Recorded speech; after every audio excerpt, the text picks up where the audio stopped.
and welcome to the show. Now, over the years, as well as covering the news, I've also tried to talk about subjects I give a shit about, from things that make me angry, things that I find mad, interesting, and sometimes even heartbreaking. So, I thought I'd show you some of the most memorable big issues we've covered, and as an extra treat, we've also got some of my favourite moments from playground politics, the part of the show where I talk to funny kids about some very important matters. Enjoy.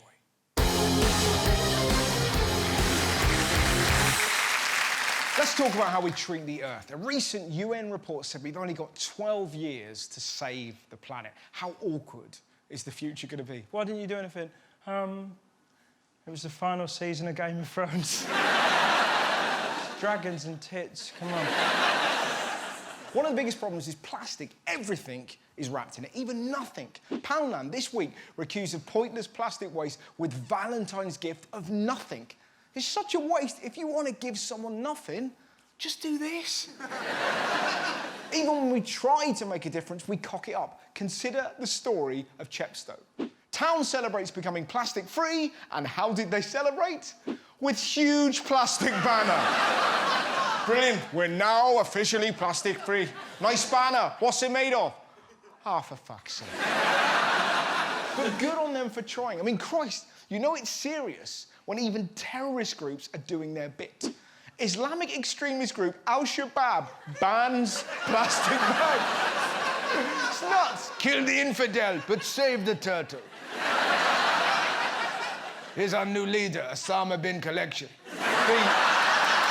Sorry.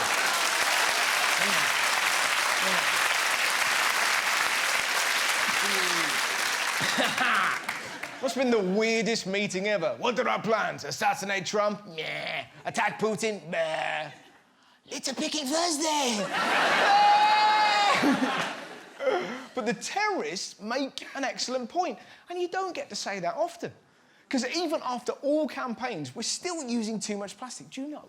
We buy 1 million bottles a minute, and every bottle takes nearly 500 years to break down. Nothing can destroy it. It's like Noel Edmonds. Just keeps turning up.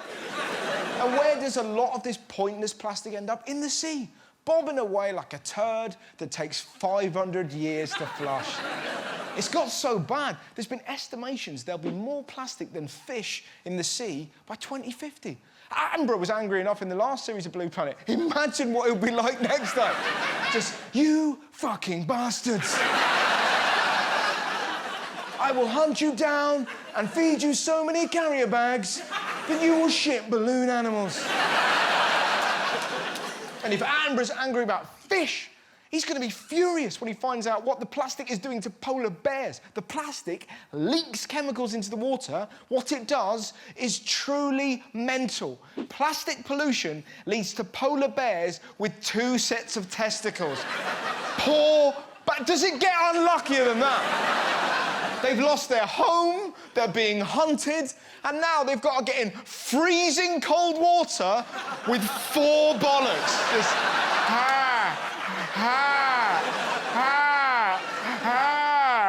fuck my life!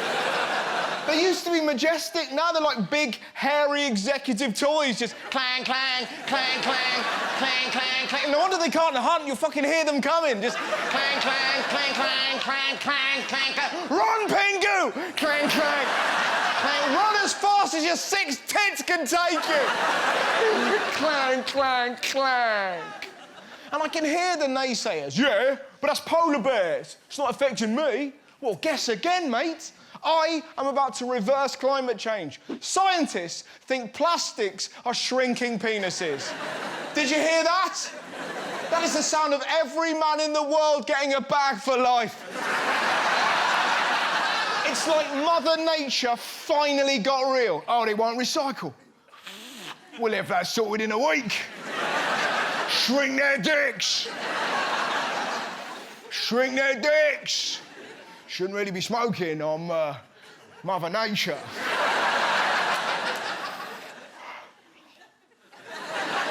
So, what can we do to save the planet? And more importantly, our penises.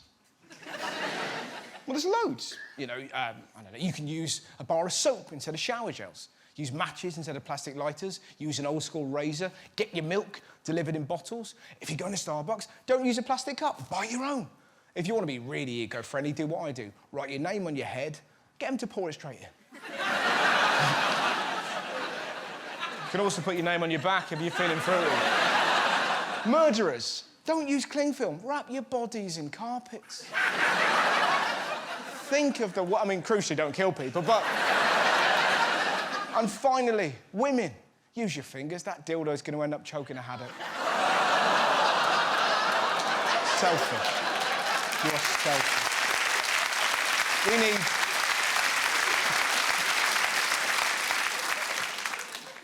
We need... I'm saving the world, Brian, is what I'm doing.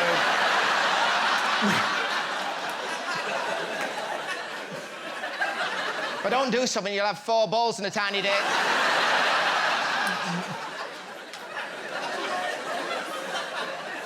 In fact, that is the end of this.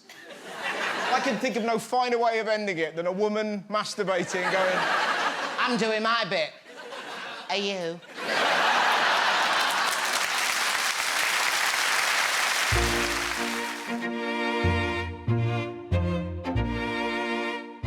Would you ever want to get married? Yeah, because I have a boyfriend. So do I. I have a girlfriend. We've been together, like, nearly 2 years. Flipping hell. How old are you? 7. Jesus. I've only been together with him, 2 days. OK. Do you think you could last the week, or...? Yeah. Would you like to go on a stag do? I don't know what that is. Is it like Scooby-Doo or something? It's a stag do. It's before you get married, the men go on one last holiday. What? Yeah. Where would you go for a stag do? I would go to, some close to, somewhere between north and west. OK, Birmingham. Yeah. See if you can guess where I proposed and what activity was I about to do. Was you about to eat out of a toilet? I wasn't about to eat out of the toilet. I mean, Jesus. Yeah, that's the look you'd get. Any tips for a happy marriage? I don't want to answer that question because I don't like love. She's not comfortable with marriage. You're not comfortable with marriage? I want to be an independent lady. What if you met a man who also wanted to be an independent man towards I'll love? say, get off my lawn.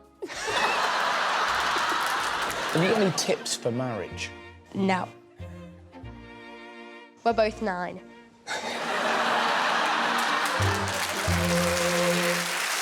Do you know what pisses me off? The media's obsession with blaming these people. Are millennials spoiled babies? Do millennials stink? Millennials have it too easy. Millennials are the absolute cheapest. They're hypersensitive. They are ruining Halloween. They're the thinnest-skinned generation. Millennials. Millennials. Millennials. Blame it on the millennials. They get blamed for everything. I mean, how many times have you read this article? Young people should stop buying smashed avocado if they want to afford a home. Like they're going, what need to buy for a house? For I have avocado. The papers make it sound like young people are living in avocado crack dens. Just, yo, man, you got any of that sweet green? Man, I'll suck your dick for some guacamole. And that is not the case. Look. People are like, I'd suck his dick for some guacamole. Look at the other absurd things they're being blamed for. Millennials are killing marmalade. Millennials are killing light yogurt. Millennials are killing the napkin industry. Will someone not think of the napkins? It goes on. Millennials are snubbing diamonds. Millennials are ditching golf. 2/3 of millennials don't have a landline. Good! Landlines were shit! Every time I spoke to a girl, my brother would be on the second phone making this noise.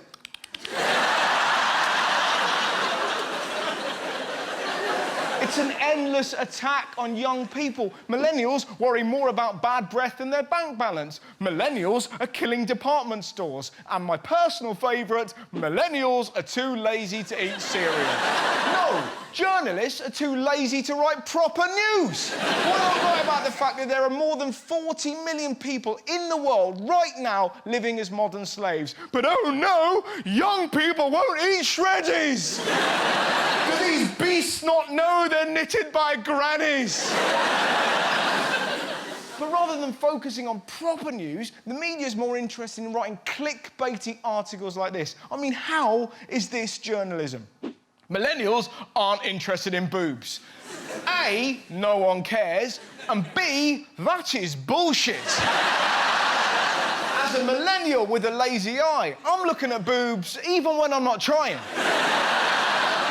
Of course millennials are interested in boobs, but that isn't a headline that gets more clicks. The truth beyond that headline is apparently millennials aren't typing boobs into porn sites. And you're like, you don't need to! If you're watching porn, boobs are going to be there. They're like poppadoms at an Indian. You never order them. But my God, you're happy when they arrive. Also, both lovely with chutney. How'd you eat your boobs? The point I'm making, the papers are constantly blaming a generation that will struggle to own a house, that will struggle to pay off university debts with things that just don't matter. Like, millennials don't get drunk because it's what the older generation did. Who gets angry at young people not drinking? Just these fancy damn bastards. They don't want to be like me. You people don't know how to have fun. You're too busy fucking killing marmalade. Ignoring napkins. No, you smell of piss. Millennials don't get drunk. One word, Prosecco. Most millennial women in this country drink so much of that funk, they got fizzy blood.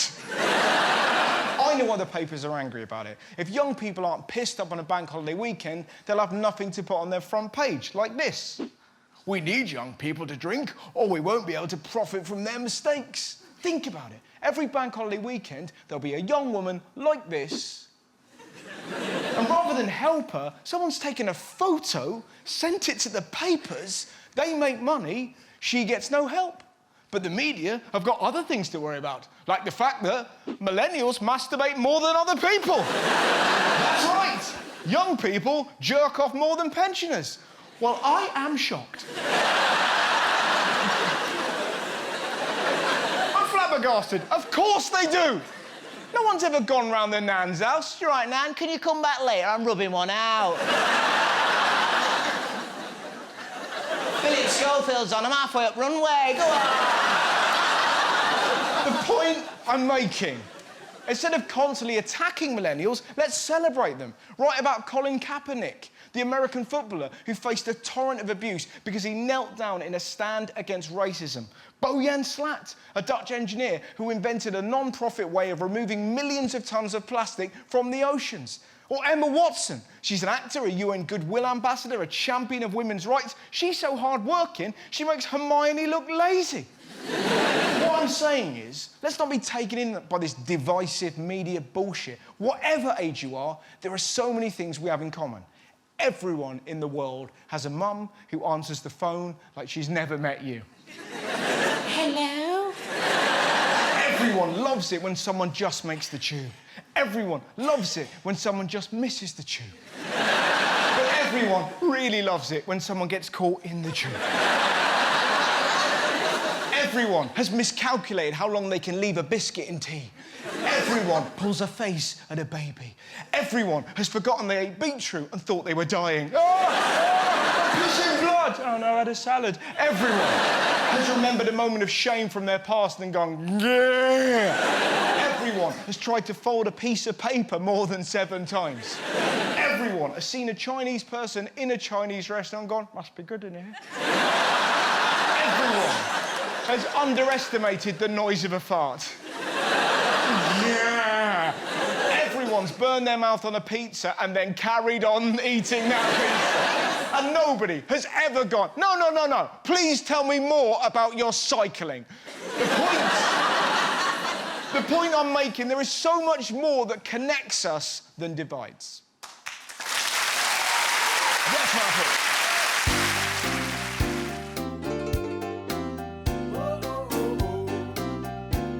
What is the best thing about the internet? Fortnite, we're hiring and that. I don't play Fortnite. You do. I don't. You do. I don't have Fortnite. What? I don't have Fortnite. Then who have I been playing with? Do you know what an influencer is? I influence people to do maths. OK. How would you do that with me? What is 1 + 1? It's 2. What's 2 + 2? Why are you making me do this on telly? What's 2 + 2? We're being influencers now. Do what she says. What's 2 + 2? Yeah, I don't like this. This is, I did countdown. What's 2 + 2? It's 4. What's 4 + 4? It's 8. Why are you in my head? What's 8? That's 8. It's just like hell on earth. You're a disgrace to me. There's a thing on YouTube called the Say Anything Challenge. So you would say a word, and then I have to say a word. Yep. Does it include swear words? No, no swear words. Okay. You start. Okay. Big. Small. Big. You can't repeat. Oh, okay. So I'll go first. Orange. Donkey. Pajamas. I win! I feel like running out here. Okay. It's all right. Yeah, sunset. Is that your angry face? Yeah. What's that? What is this thing? What's going on here? Even angrier. But you look like somebody at Glastonbury who took the wrong tablet trying to get out of a tracksuit. All right, carrot. Lettuce. Tomato. Big. Pigeon. Little. Little. Little. Little. Bibittle. Slilittle. Mamamittle. Scavandorate. Motherfucker. Stotabavite. Fuddler. Eh. Bo. Bototeta. Tree. Nice, you got it.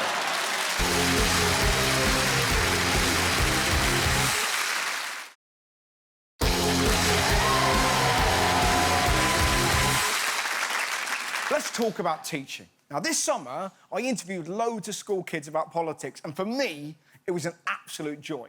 What do you think a lion would be like in -20? What do you think? Very good. Very good. What about a woodpecker at 14? Excellent. Yeah, it was really good. And it got me thinking, it'd be great being a teacher, hanging out with funny kids, watching their minds grow, playing a vital role in society. But then when you look into being a teacher, oh my God, it's one of the hardest jobs in this country. The number of teachers signed off with stress has almost doubled in the past 5 years. 71% of London's teachers say they've had physiological or mental health issues at work. 1 in 5 said they'd suffered from panic attacks. Over half had struggled with insomnia or difficulty sleeping, while 17% had been formally diagnosed with depression. No wonder they're depressed. Class sizes are getting ridiculous. I read a story the other day about a class of 64. How can you teach 64 kids? You take the register and then the fucking bell would go. Imagine dealing with 64 primary school kids. 1 is hard enough. I was helping my little cousin with his homework the other day and I went, if you had 9 apples in one hand and 5 in the other, what would you have? He looked at me and went, massive hand. And some of these little bastards are feral. Listen to this, right? There's been a massive surge in the number of primary school students attacking teachers. Who punches a teacher when they're 7? When you're 7, you should be eating Skittles, trying to poo out a rainbow. Not headbutting your maths teacher. And they're not just attacking them in person, they're also having a pop online. Have you heard about Rate My Teacher, right? This was written by a primary school pupil. She is the worst teacher ever. At the end of the year, I'm setting her on fire. Who says that when they're a kid? They shouldn't have Rate My Teacher, they should have Rate My Parents. If your 6-year-old is writing that, then you need to be sterilised. Take some responsibility for what swam out of your balls or fell out of your fanny. And when yeah, damn right. And when the comments aren't vicious, they're just ridiculous. One parent from Bristol said a teacher was patronising, rude, and couldn't motivate a squirrel. Nobody can motivate a squirrel. It's a fucking squirrel. I've never seen a squirrel TED talk. Just... How did I get ahead in business? Well, it's a long tail. It's not even the most insane criticism. This is honestly one of the maddest headlines you will ever read. According to an expert, teachers who avoid touching children are guilty of child abuse. What? It's child abuse if you don't touch kids. It's mental, isn't it? Show me an adult where he didn't touch you. That's going to be the weirdest confrontation ever. Just parents. Oi, Mr. Hall, why didn't you touch my kid? Not hot enough for you, is he? Uniform not tight enough, is he, Hall? Don't you ever, ever leave my kid alone again. Am I making myself clear? Not really. And teachers aren't just being battered by parents and kids. Austerity is smashing them too. Their real terms pay is decreasing year on year. They work longer hours than almost any other teachers in the world, and they've got to make savings of $3 billion a year by 2020. And what are they doing? In the face of these cuts, behaving like fucking heroes. Some teachers are buying pens, pencils and paper out of their own pocket. They're dipping into their own savings to help our children. That is selfless and beautiful and shocking. Imagine the pain of being hit in the back of the head with a rubber, knowing that you fucking paid for it.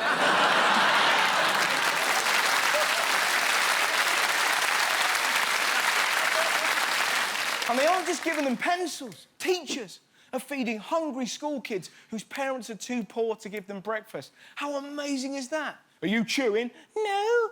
Well, have this sandwich. Any chance your dad could stop going on the internet and calling me a pedo?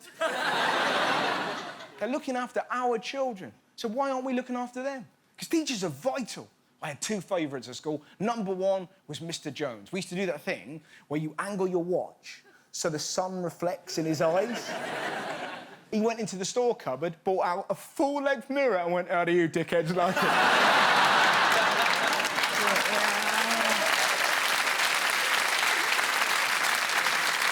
And number two, Mr. Andrews. He gave me a Lee Evans video and changed my life forever. I mean, I was hoping it was a porno, but the point I'm making, teachers are vital. They make children dream bigger, strive harder, and achieve things they didn't know they were capable of. They are wonderful. Every time I watch this, it reminds me how important they are. Look how this teacher changes this boy's life. Hello. Hello, miss. Musharraf has had a severe stammer since childhood. On top of his English lessons, Mr. Burton is giving Musharraf extra help outside the class. Today, he wants to talk to him about an important part of his English GCSE, the speaking exam. If I give you something to read out... Oh, yeah. OK, I am your audience. Okay. Tap it out as much as you need. Sing it if you need to.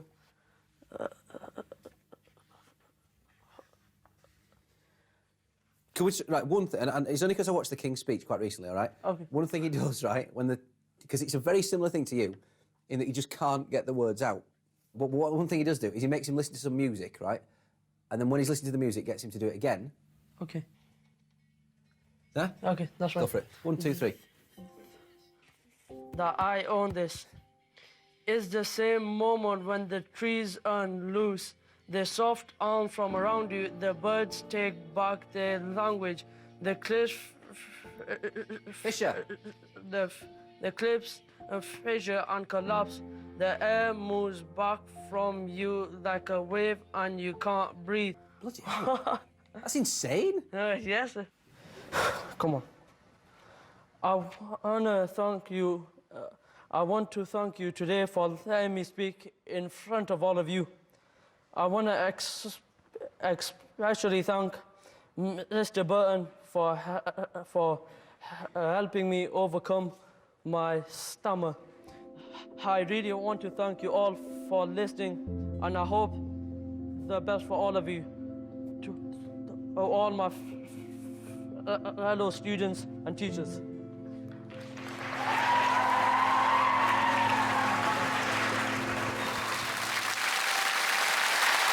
Very important.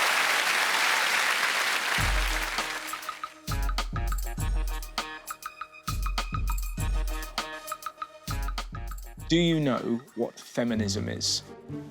Is it a kind of illness?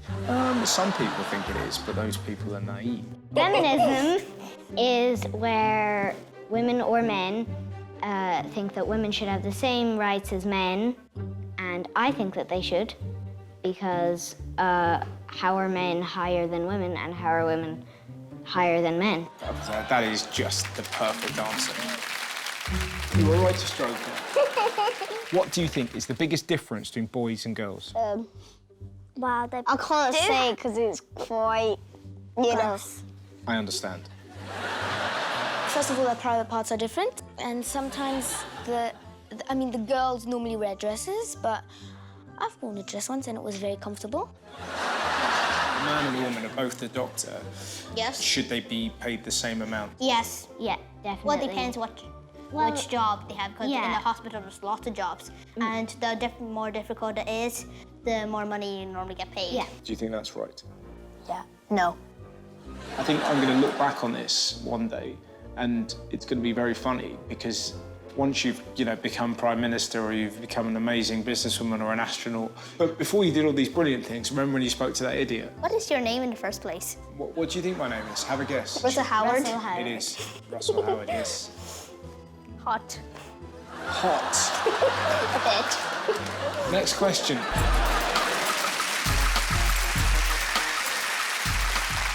Let's talk about football. I love it. I love it. It gives us moments of beauty like this.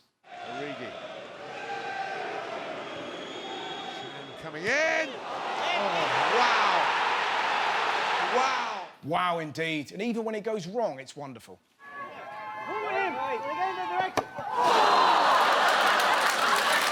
But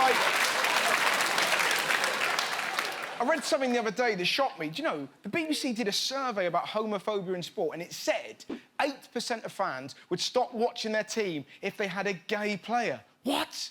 Who would care? All that matters is your team winning. And also, it's pretty rich. I don't want no gays here ruining the manly world of football.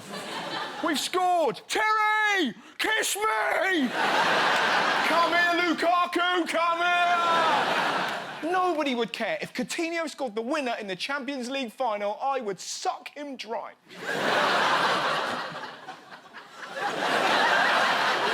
Now, these bigots can piss off. It'll ruin the beautiful game. No, it won't. It's not going to change anything. You're not going to turn on Match of the Day and see Gary Lineker teabagging Alan Shearer. It's not just the bigots. Liberals are just as bad. Why is football still in the Dark Ages? Why won't they come out?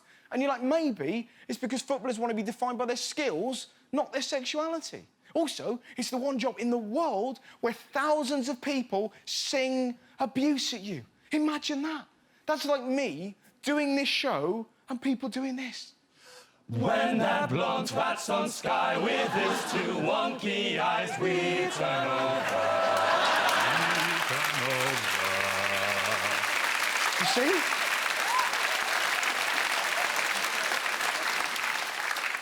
It hurts. He's crap, he's dumb, we prefer his mum. Fuck off and die. Fuck off and die. All right, lads, you've made your point. Now, didn't realise we were writing our own.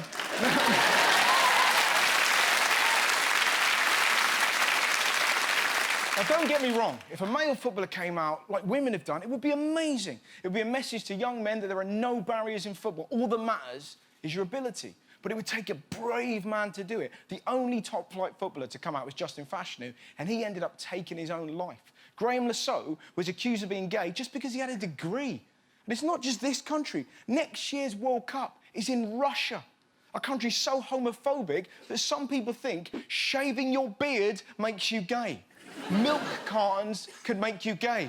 I mean, Christ, a Russian MP tried to ban Beauty and the Beast because of a gay moment. We don't want gay people in cartoons, but women being kidnapped and making sex with buffalo is nice. There was a story recently about a man who was refused a job in Russia simply because he looked gay. You can't refuse someone a job because they look gay. I look like Ellen. I'm still working.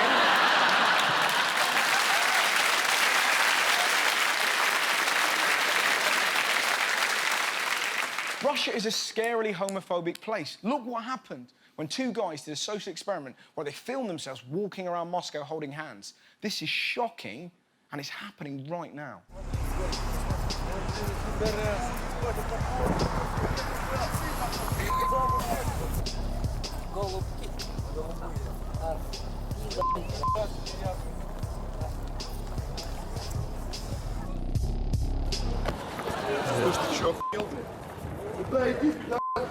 Жесть. Хотел больше. Что? Слышал это? Чувак сказал. Не хотите на троих сцену здесь? Что такое?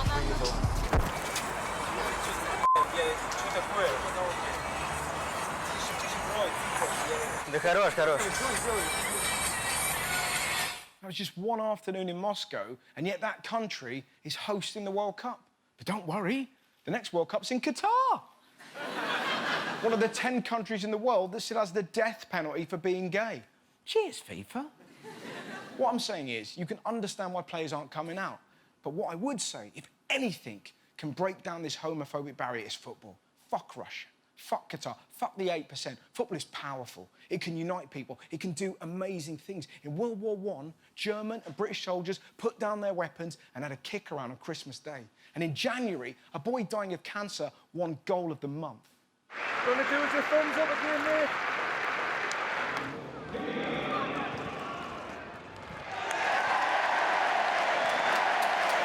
Football has the power to change things. If someone came out, it could make a real difference. And how great would it be if that person led England to glory in the World Cup, scored the winner, picked up the trophy, looked at Vladimir Putin, and just blew him a kiss? Because nobody in the crowd would care. You just know the crowd would be like, he's coming out, he's coming out, he's coming, footballers coming out. He's coming out, he's coming out, he's coming, footballers coming out. 3 lines on his shirt, equality saluting, we've won the World Cup. Fuck you, Vladimir Putin.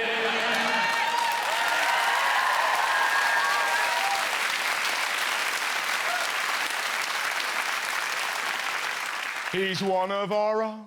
He's one of our own. He's just a footballer. Who cares who he bones?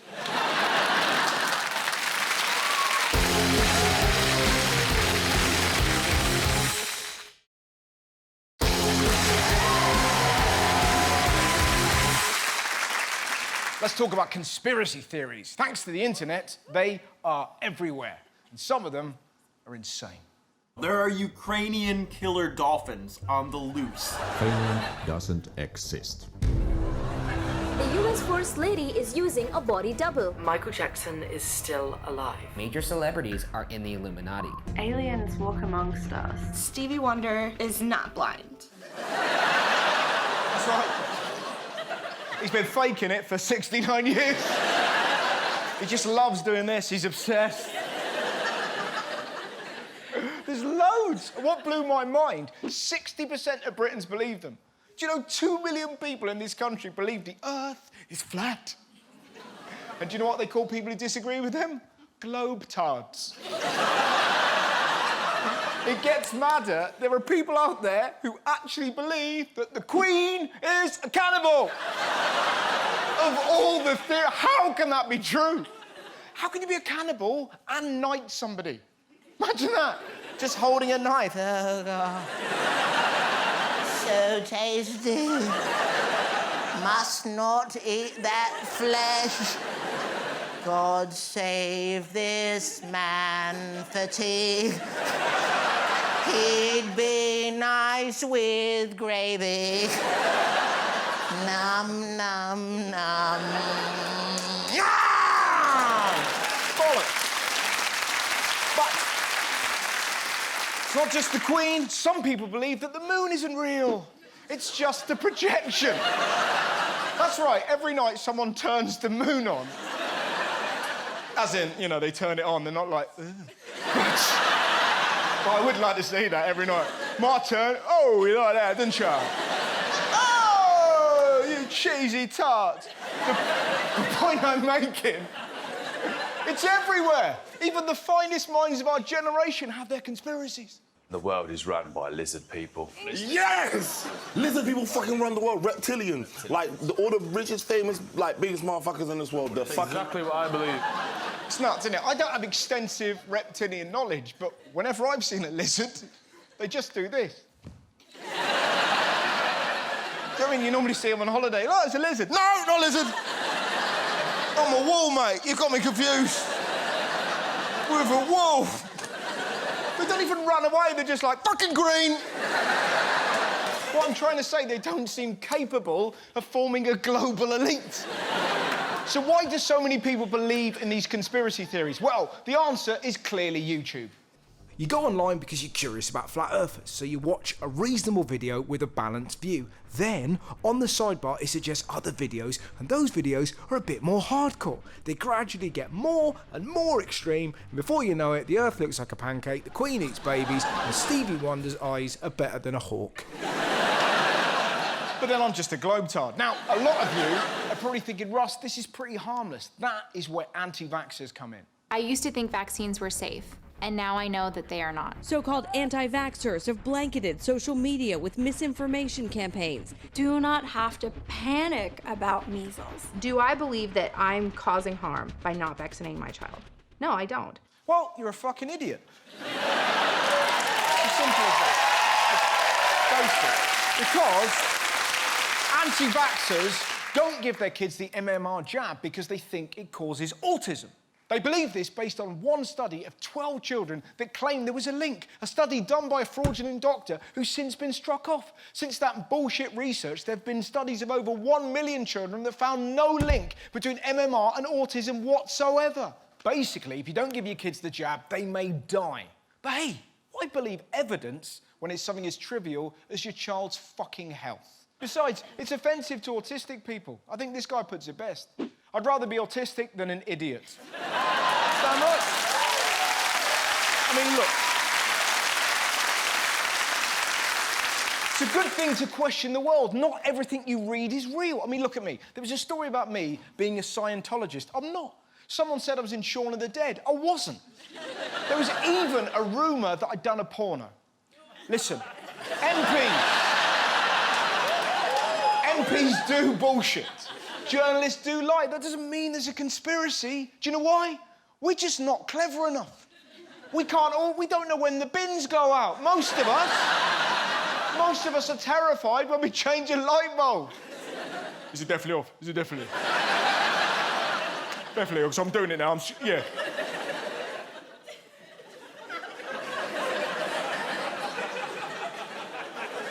It's just a fucking lizard in the corner, Jesus. What I'm trying to say, if you want to sail off the edge of the world or feed yourself to the Queen, knock yourself out. But there is no link between vaccinating your kids and autism. Even Stevie Wonder can see that.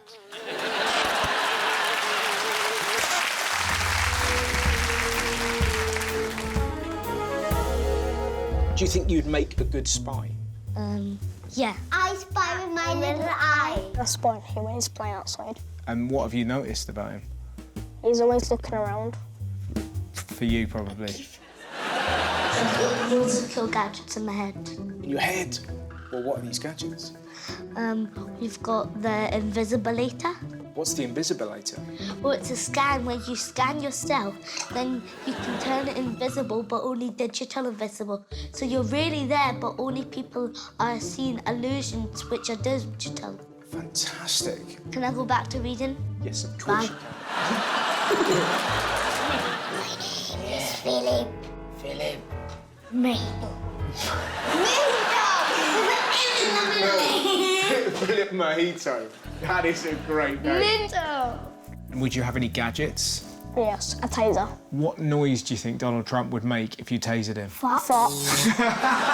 What's my evil villain name that strikes fear into the world? C-word. C-word.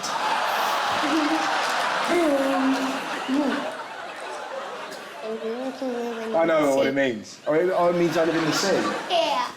Oh, Sea World. Oh, Christ. Yeah. Oh, Sea World. Yeah. I missed the Sea World.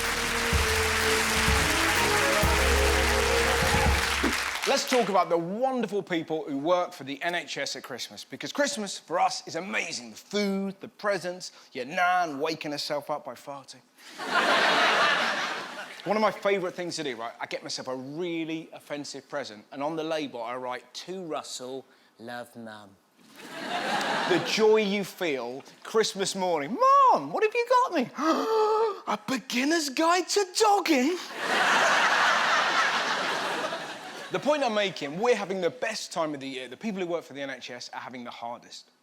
The NHS is gearing up for the worst winter crisis on record. Over half of NHS staff work unpaid overtime every week, and some exhausted NHS nurses drink Red Bull on the job in a desperate attempt to stay awake. And as if their job isn't hard enough, we make it worse by being pissheads. It's been reported that 70% of attendances in A&E over the Christmas period are believed to be alcohol-related. At Christmas, we drink like Vikings. If you get a bottle of Baileys in February, you still have it in September. You get one in December, it's gone by the afternoon. We have so much booze at Christmas, we even put it on the pudding. Just brandy for the pudding. We don't do that normally. Get me a beer for this yoghurt. We drink when we shop. Christmas market, let's have some mulled wine. Let's have some boiling hot Merlot. Let's have something that tastes like hot perfume. We don't do that in the summer. We don't walk into Top Man with a warm Stella. Plus, we even put out a drink for Santa so we can have one more. No, children, it's not for me. It's for the magic man that comes down the chimney. What do you mean it's not my house? We drink. What do you mean I haven't got kids? We drink so much. No wonder we end up in hospital with injuries like this. Each year, several people end up in A&E with broken arms suffered by pulling Christmas crackers. Some people go further. Last December, it was reported that a drunk man presented himself at hospital with a 77-centimetre-long sex toy up his anus. Hello, I've had an accident. He must have looked like a pogo stick. Poor nurses pulling that out on Christmas Day. You better not scream, you better not shout. I'm pulling 3 foot of rubber cock out. Sandra, please pass me my Red Bull.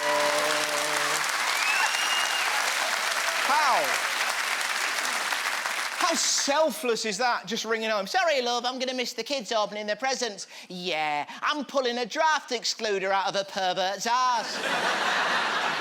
That's how amazing they are. They helped him. What would we have done? I'll tell you what we would have done. Filmed it. One broken ring.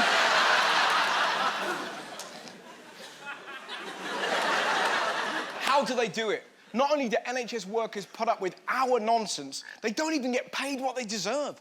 A 2015 study found that over the last 10 years, doctors' pay has fallen 22% in real terms. Not only are they getting paid less, they're being patronised by their managers. Look at this. This is truly insane. Hospital bosses have been blasted for patronising staff after giving them detailed instructions on how to make toast.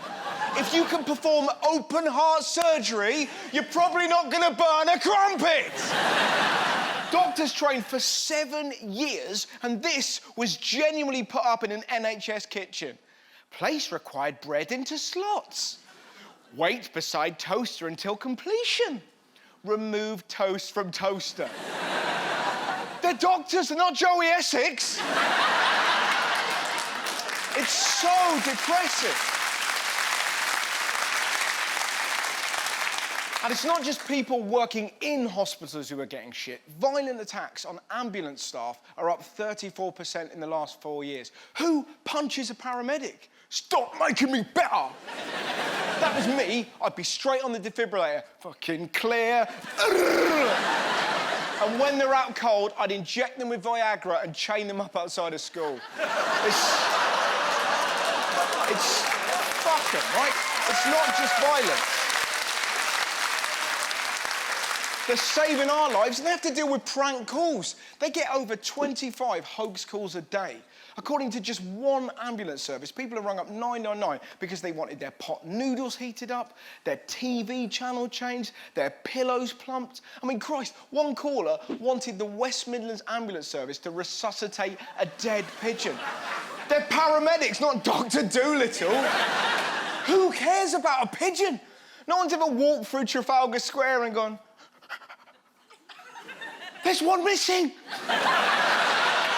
Flappy! Where's Flappy? Stay with me!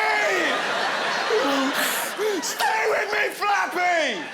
Nobody has. Prank calls cost the NHS hundreds of thousands every year. And calling an ambulance is the shittest prank ever. If you want to play a prank this Christmas, get your friend's phone and swap his mum's number with his girlfriend's. It's amazing. I did it with my brother. Couldn't have gone better. What are you doing? Just in bed with your dad. What the fuck? That's the prank. What I'm trying to say is the season of goodwill to spare a thought for all the people running our NHS this Christmas. The doctors, the nurses, the paramedics, the porters, the radiographers, the lab technicians, the cleaners, the kitchen staff, the switchboard, the security, and loads I've forgotten. Every one of them looking after us instead of being with their families. So don't punch a doctor, don't abuse a nurse, don't prank call an ambulance, don't get shit-faced at your Christmas party and headbutt an elf. If you see a dead pigeon, let it go. If you get a lightsaber for Christmas, don't shove it up your ass. The NHS represents the absolute best of us. So this Christmas, let's give them all a silent night. Let's do that.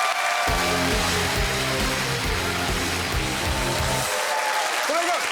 A little bit of everything. Thanks very much for watching the show. I hope you enjoyed it. Stay safe, be well. Good night, my friends. Good night!